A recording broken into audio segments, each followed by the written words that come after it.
तो जैसा कि आप जानते हैं कि आज से 3 दिन पहले यानी कि 7 तारीख को सांपला शहर में एक घटना हुई थी जिसमें काले रंग की स्कॉर्पियो गाड़ी में कुछ अपराधी आए थे और सीताराम नाम की जो एक मिठाई की दुकान है सांपला में, उसमें उन्होंने फायरिंग करी थी और एक पर्ची फेंकी थी जिसपे 1 करोड़ रुपए की रंगदारी मांगी गई थी। तो मामले की गंभीरता को देखते हुए हमने इमीडिएटली वहाँ पर केस रजिस्टर करके और हमारी सारी क्राइम टीम्स उसी दिन से एक्टिवेट हो गई थी।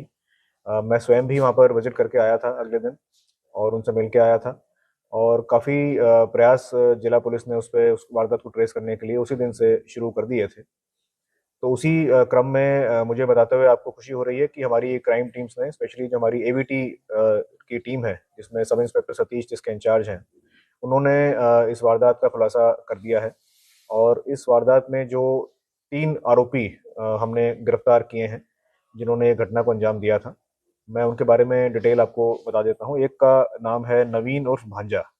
ये रहने वाला खेड़ी साध का है, लेकिन फिलहाल ये अभी सांपला में रहता है।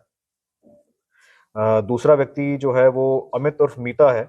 ये छारा गांव जो झज्जर में पड़ता है वहाँ का रहने वाला है। और तीसरा व्यक्ति है कपिल उर्फ भोलू। ये आसंडा गांव जो जिला झज्जर में पड़ता है उसका रहने वाला है। तो घटनाक्रम कुछ इस प्रकार से हुआ कि ये तीनों व्यक्ति काले रंग की स्कॉर्पियो में बैठे थे। सांपला से ये साथ में बैठ के शराब पी रहे थे। गाड़ी में बैठ के इन्होंने काफ़ी मात्रा में शराब पी और रात में काफ़ी इन्होंने गाड़ी घुमाई है। सांपला से पहले रोहतक आए हैं, रोहतक से फिर ये वापस झज्जर की तरफ गए हैं और फिर काफ़ी ज़्यादा शराब, पूरी रात करीब करीब इन्होंने शराब पी है। और शराब पीते पीते ही इनके मन में कुछ शरारत सूझी है, कुछ आपस में इन्होंने बात करी है कि चलिए जा करके हम सीताराम की दुकान पे जा करके इस तरह से फायरिंग करके आते हैं। उसके बाद ये गए वहाँ पर और इन्होंने कुल वहाँ पर 2 राउंड्स वहाँ पर फायर करे और फायरिंग करके फिर ये वहाँ से भाग गए। इसमें इनकी अगर थोड़ी सी बात करें तो नवीन जो है ये फिलहाल अभी सांपला में रह रहा है। जो वेपन इन्होंने यूज़ किया है वो वेपन एक 32 बोर का रिवॉल्वर है और ये वेपन लाइसेंसी हथियार है। ये नवीन के जो मामा हैं, जो जिनकी डेथ हो गई थी 2020 में, ये उनके नाम पे लाइसेंस था और ये तब से उनकी डेथ के बाद से इसके पास ये वेपन पड़ा हुआ था। इसने कभी भी ये वेपन को जमा नहीं किया। तो उस वेपन को उन्होंने फायरिंग करने के लिए यूज़ किया है। कुल 2 राउंड्स उस वेपन से इन्होंने फायर करे हैं और उसके अलावा एक 12 बोर का डोगा जिसको कहते हैं, डबल बैरल जो डोगा होता है, वो भी लाइसेंसी हथियार था। इसके मामा के नाम लाइसेंस था।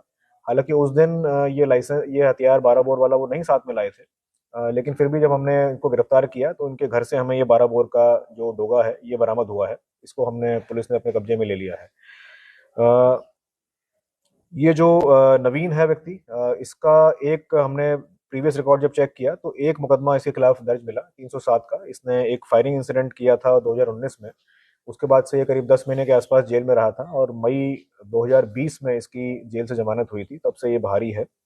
दूसरा जो व्यक्ति है अमित उर्फ मीता, जो कि छारा गांव का रहने वाला है, उसके खिलाफ हमें 2 मुकदमे पहले के मिले हैं। जिसमें से एक मुकदमा तो पुलिस से झड़प का है। कोई पुलिस कब्जा कार्रवाई के लिए गई थी, उसमें कुछ पुलिस से इसकी झड़प हुई थी।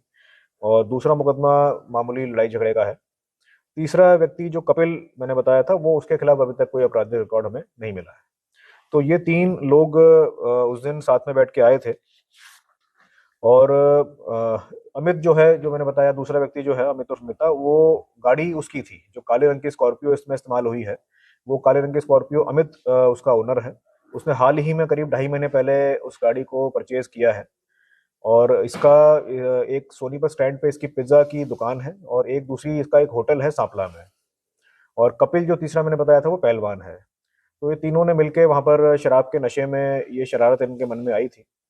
काफ़ी गहराई में हमने अभी पूछताछ करी है और अभी हम आज इसको माननीय न्यायालय के सामने पेश करके और हम एक रिमांड, पुलिस रिमांड लेने का कोर्ट से आग्रह करेंगे। जो वेपन अभी इन्होंने वारदात में इस्तेमाल किया है उसकी भी हम रिकवरी का प्रयास रिमांड के दौरान करेंगे।